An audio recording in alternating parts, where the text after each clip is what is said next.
Mix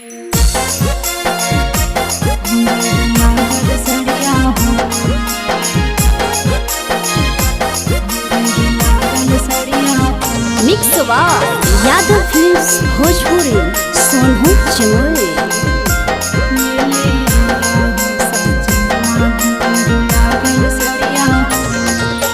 गैला कमावे पिया सहर झरिया हो, गैला कमावे पिया सहर झरिया हो। ले ले अइहा हो बालमुआ घुंघरू लागल सड़िया हो, ले ले अइहा हो बालमुआ घुंघरू लागल सड़िया हो। गैला कमावे पिया सहर झरिया हो, गैला कमावे पिया सहर झरिया हो।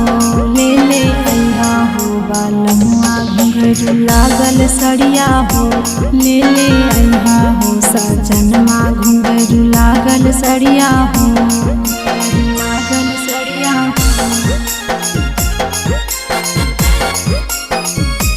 घुंघरू लागल सड़िया हो।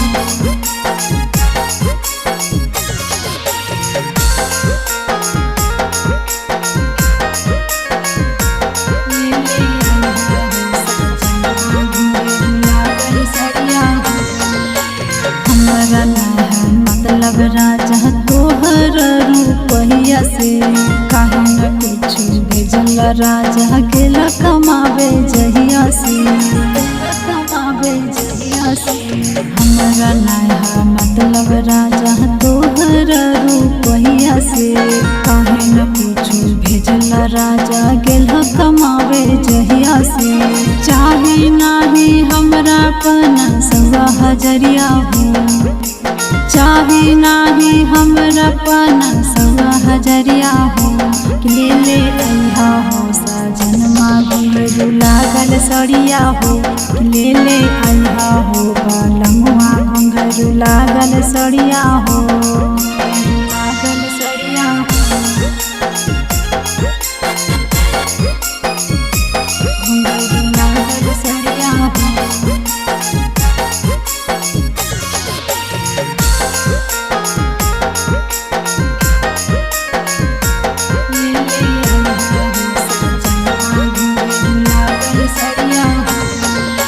बेर बेर बतावा हो राजा नया परेशानी हो, जब जब कुछ मांगा हो पिंक सुनावा हो कहानी हो, कहानी हो।